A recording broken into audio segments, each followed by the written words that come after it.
कालच्या तारखेला माननीय आमदार यांच्या फेसबुक पोस्टवर आणि त्यांच्या मुलामार्फत व्हॉट्सअपवर माझ्या नावाचा उल्लेख घेऊन एक मार्केट कमिटीच्या जागा जी विकली गेली होती त्याच्याबद्दल माझ्यावर आरोप करण्यात आले की ती जागा जेणेकरून मीच घेतलेली आहे आणि मला ती जागेचा ताबा मिळवून देण्याकरता ते त्यांनी आवाज उठवला वगैरे अशा पद्धतीचं त्यांनी केलं.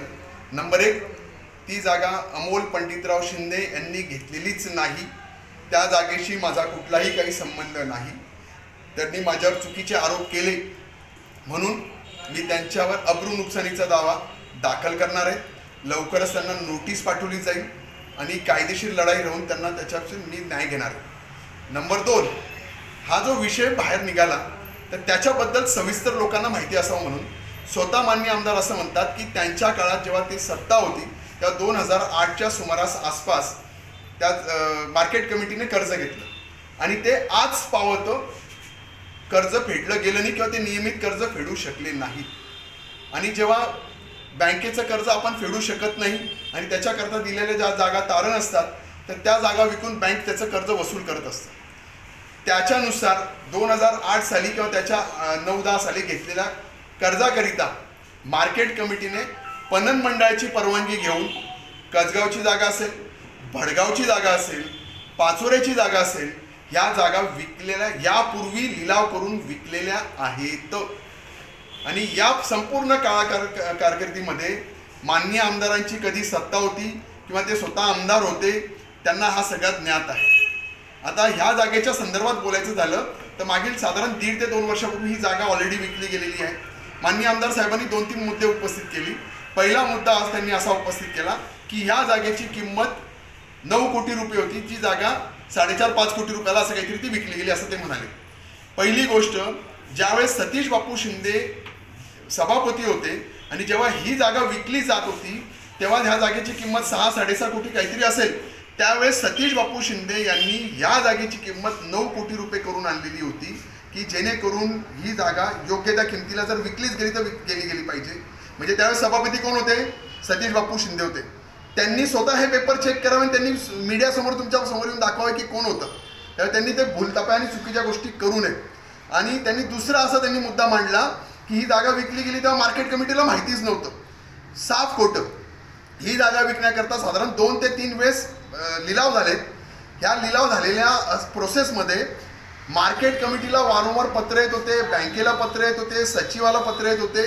किंबहुना याच्या संदर्भात ज्यांनी कर्ज घेतलेलं होतं अशा असलेल्या 39 लोकांना ह्या जागेच्या संदर्भात घरपोच पत्र येत होते. त्याचे सगळे डॉक्युमेंट दस्तावेज बँकेकडे आहेत जे बँकेने मला सांगितले आणि मागच्या वेळेस चर्चा झाली होती. त्याच्यामुळे माहितीच नव्हतं आणि आम्हाला कळालंच नाही हे एकदम खोटं बोलतायत, चुकीचं बोलतायत. बरं, त्याच्या पुढे जाऊन सांगतो, एवढा जर त्यांना कळवळा असेल, सगळं काही असेल तर हाकेच्या अंतरावर शेतकी संघाची एकरभर जागा आहे, 3-4 एकर जागा आहे, ही जागा विकली जात आहे. त्याच्याबद्दल आमदार साहेब का बरं बोलत नाही आहेत? म्हणजे मला काही प्रश्न पडत आहेत की एवढ्या सगळ्या जागा विकल्या गेल्या त्याच्याबद्दल आमदार साहेब काही बोलले नाहीत. शेतकी संघाची जागा विकली गेली त्याच्याबद्दल बोलले नाहीत. ज्यावेळेस त्यांची सत्ता होती, 9 वर्ष झाले ते आमदार आहेत, इथे मुतारी पाडली गेली, 25-50 लाखाची बिल्डिंग बांधली गेली, शॉप बांधलं गेलं त्याच्याबद्दल बोलले नाहीत. मागचे जे भडगाव रोडवरचे गाडे आहेत त्याच्या पाठीमागे जागा 2-2, 5-5 फूट वाढवून देण्यात आली, त्याच्यामध्ये लाखो करोडो रुपये खाण्यात आलेत, त्याच्याबद्दल काही तुम्ही बोलत नाही. मग ज्यावेळेस ही जागा बोलली जाते आणि याच्याबद्दल तुम्ही बोलताय आणि जेव्हा तुम्ही असं सांगताय की मी त्याच्याबद्दल बोलतोय तर माझ्या मनामध्ये एक मोठा प्रश्न येतो की कदाचित असं तर नसेल ना की बाबा मार्केट म्हणजे ज्या बिल्डरने ही जागा घेतलेली आहे त्याच्याकडनं तुम्ही साधारण 5-10 कोटी रुपये मागितले असतील आणि तुमची पूर्तता पूर्ण होत नाही, त्या बिल्डरने कदाचित तुम्हाला पैसे दिले नाहीत म्हणून तर तुम्ही त्याच्याबद्दल बोलत नाही ना. म्हणजे तुम्हाला तुमचा स्वतःचा स्वार्थ पूर्ण होत नाहीत म्हणून तुम्ही याच्याबद्दल बोलताय. अन्यथा तुम्हाला शेतकऱ्यांबद्दल थोडा सुद्धा कळवळा माननीय आमदार साहेब नाहीयेत. इतक्या खोट्या पद्धतीत तुम्ही मागताय.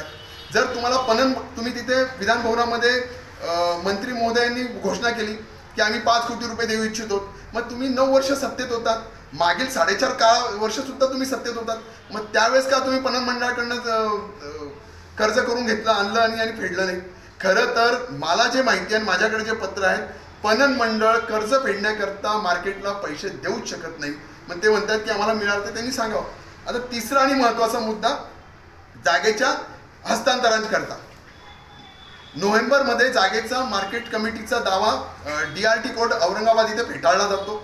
त्यांना विथ कॉस्ट हे केलं जातं. कोर्ट अजून असं म्हणतं की सर्वेसी ॲक्ट 2002 नुसार कडक अशी कारवाई करून जागा ताब्यात घेण्यात यावी. त्यानुसार कोर्टाचा आदेश आणि कलेक्टरांच्या आदेशानुसार तहसीलदार ही कारवाई करतात. तहसीलदार पहिल्यांदा 29 तारखेला नोटीस देतात. ती नोटीस मार्केट कमिटी स्वीकारत नाही. त्याच्यामुळे तहसीलदार परत 6 तारखेला नोटीस देतात की ह्या जागेचा आम्हाला ताबा द्यायचा आहे, कारण वरतून आदेश आलेले आहेत. त्यांना परत तांत्रिक अडचणी दाखवून किंवा परत त्यांना अडचणी सांगून ते 20 तारीख देतात की 20 तारखेला आम्हाला ह्या जागेचं पोझिशन घ्यायचं आहे, ताबा घ्यायचा आहे. आणि 20 तारखेलाच माननीय आमदार साहेब असं म्हणतात विधान भवनामध्ये की बाबा मला स्टे ऑर्डर मिळालेली आहे कोर्टाची, औरंगाबाद कोर्टाची. मला त्यांना विचारायचं आहे की तुम्हाला जर स्टे ऑर्डर मिळालेली आहे तर ते त्यांनी आजही सगळ्या लोकांना दाखवावी, जनतेला दाखवावी की हो स्टे ऑर्डर मिळालेली होती आणि त्यानुसार तहसीलदार चुकलेला आहे, त्याने काम केलं आहे, चुकीचं काम केलं आहे.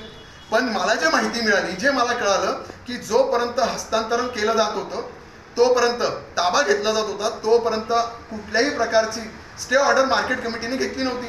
मग जर तुम्हाला 3 वेळेस, म्हणजे माझा तो मुद्दा तो समजून घ्या, जर तुम्हाला 29 तारीख मिळते, 7 तारीख मिळते, तुम्हाला 20 तारीख मिळते, म्हणजे निकाल लागलेल्यापासून तुम्हाला जर कधी इतके दिवस तुम्ही त्याच्यावर स्टे ऑर्डर आणू शकत नाही, तर मग काय म्हणावं? मग का नाही तुम्ही आणली? मग असं येतं की तुमचं त्या बिल्डरबरोबर काही डील तर चाललं नव्हतं ना, किंवा तुला काहीतरी आम्हाला काहीतरी मिळतील म्हणून आम्ही चल पुढे तारीख ढकलतो, चल पुढे तारीख ढकलतो, अशा पद्धतीत. म्हणजे तुम्हाला